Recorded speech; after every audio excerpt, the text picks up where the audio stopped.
Let's face it, the threat of hydrogen bomb warfare is the greatest danger our nation has ever known. Enemy jet bombers carrying nuclear weapons can sweep over a variety of routes and drop bombs on any important target in the United States.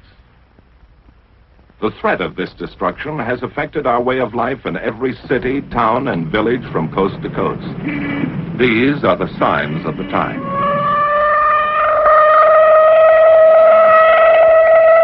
Only in practice now, a rehearsal, a training exercise. But tomorrow, this siren may mean the real thing. And if you hear it, as you drive in your auto, as you sit in your office, or work at your bench, wherever you are, what will you do? What will happen to you? Let's face it, your life, the fate of your community, and the fate of your nation depends on what you do when enemy bombers head for our cities. And that is why civil defense was organized. To teach you how to survive in the thermonuclear age, by taking shelter, or by evacuating your area as directed. Civil defense will teach you how to take care of yourself, your family, and neighbors, how to get official instructions and act according to plan. In time of atomic attack, the usual professional services, police, fire, welfare, hospital, and ambulance, could be bombed out, too busy, or unable to get to you and your family. Civil defense control points would function as the nerve centers for dispatch of organized assistance to disaster areas from outside the target districts. Every preparation is being made to deal with emergency conditions which would be created by enemy attack. To provide for communication with the public during an actual attack, our broadcasting industry and the federal government developed CONELRAD. This system permits the broadcasting of official news and civil defense instructions without helping enemy navigators find our cities by following radio beams. The CONELRAD frequencies are 640 and 1240 on your standard radio dial. A hazard unique to nuclear warfare is radioactive fallout. Unseen, unheard, and odorless, this substance can only be detected with sensitive instruments. Special training is necessary for radiological safety experts. Their duties will be to check radiation levels in both damaged areas and probable fallout areas. When sufficient warning time can be obtained by early detection of approaching enemy aircraft, withdrawal from key target cities or fallout areas may be ordered by local civil defense authority. The instinct of survival is inherent in all of us. And national survival requires that each one of us assume his share of the responsibility. There is work to be done, and each must cooperate. Opportunities for training with the Red Cross and other groups are everywhere. The combined efforts of many trained individuals are needed to make civil defense a forceful reality. This training is invaluable in preparation for enemy attack or the savage fury of nature.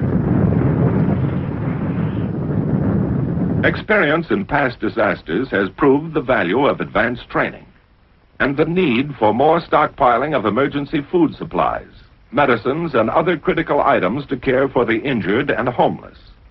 However, it was the awesome power of atomic energy as demonstrated in wartime use that brought to sharp focus the new problems concerning human survival and the urgent need for a civil defense program based on facts about the atomic bomb. Opportunities to gain this information came with the study of structures in controlled atomic tests conducted at Eniwetok Atoll in the Central Pacific. The main objective of testing is weapons development to strengthen national security, but also included are scientific experiments for the Atomic Energy Commission, military projects for the Air Force, Army, and Navy, and defense tests for the Federal Civil Defense Administration, primarily concerned with the effects of nuclear weapons on cities, industries, and people. The tremendous effects of heat and blast on modern structures raise important questions concerning their durability and safety. Likewise, the amount of damage done to our industrial potential will have a serious effect upon our ability to recover from an atomic attack. Transportation facilities are vital to a modern city. The nation's lifeblood could be cut if its traffic arteries were severed. These questions are of great interest not only to citizens in metropolitan centers, but also to those in rural areas who may be in a danger zone because of radioactive fallout from today's larger weapons. We could get many of the answers to these questions by constructing a complete city at our Nevada proving ground and then exploding a nuclear bomb over it.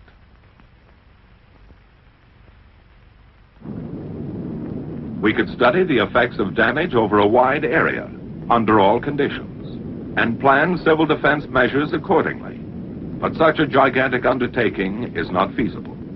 Instead, we build representative units of a test city, with steel and stone and brick and mortar, with precision and skill, as though it were to last 1,000 years. But it's a weird, fantastic city, a creation right out of science fiction. A city like no other on the face of the earth. Homes, neat and clean and completely furnished, that will never be occupied. Bridges, massive girders of steel spanning the empty desert.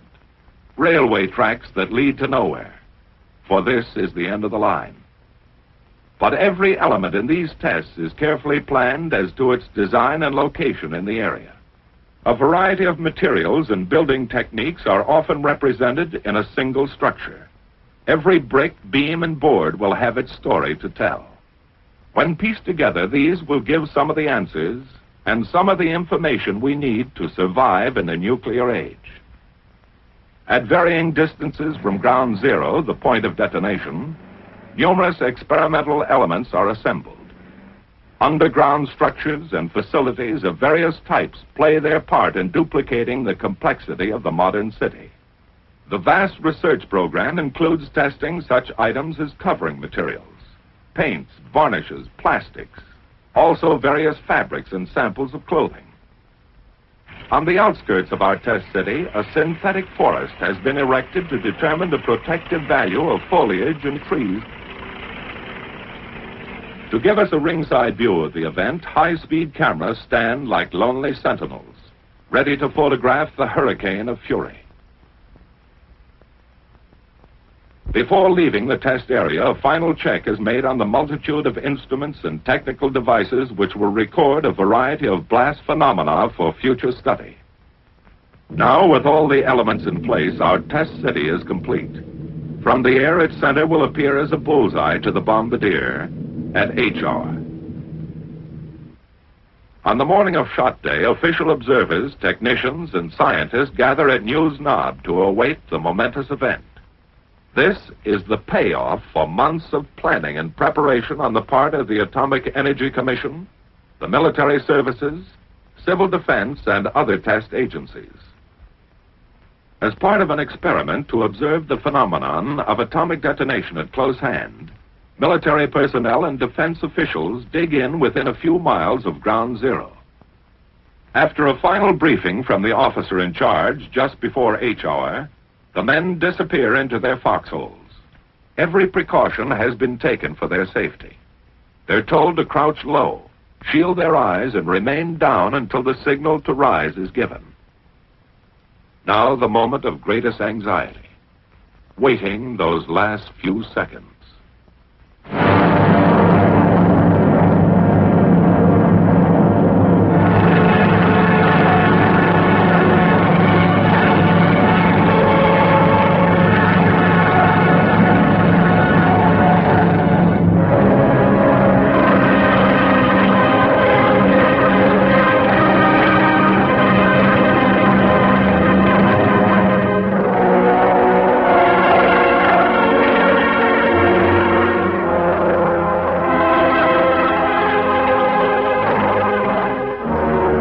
Seconds later, the blast wave reaches the trenches.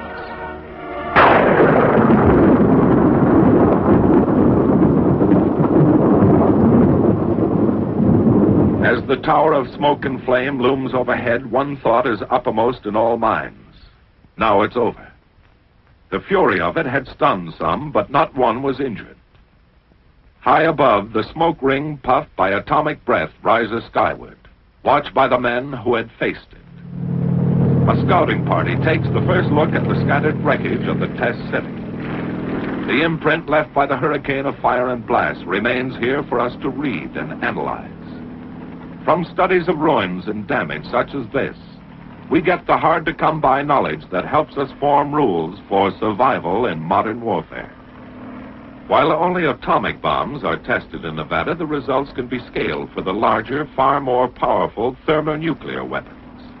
A hydrogen bomb will destroy a greater area than the atomic bomb and will release more dangerous radioactive materials. But the problems of rescue caused by blast and fire along the periphery of damage remain the same. In these fringe areas, civil defense training can save many lives, lessen damage from secondary fires, and help establish emergency facilities. Now, in a helicopter, the radiological safety men measure the amount of radiation. When readings indicate safety for human beings, the troops are led in for a tour of the area. By double-checking with Geiger counters every inch of the route, men can now enter safely and confidently areas spotted with radiological contamination, an indication of the progress made in understanding atomic hazards. And thus, each test adds to our growing fund of knowledge. For it is only by investigating and experimenting that we get the facts to keep our military and civil defense program up to date and effective. Every bit of twisted steel makes its contribution. Blackened ruins and ashes of a structure add another chapter. The shattered wreckage of a dwelling offers an eloquent testimonial. Piece by piece, like the parts of a jigsaw puzzle, our story is assembled, analyzed, and evaluated.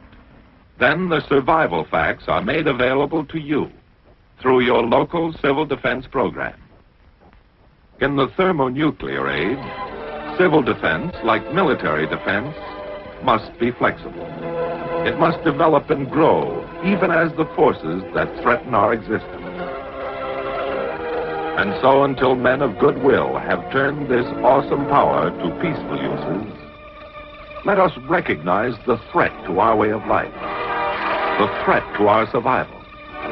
And let's face it.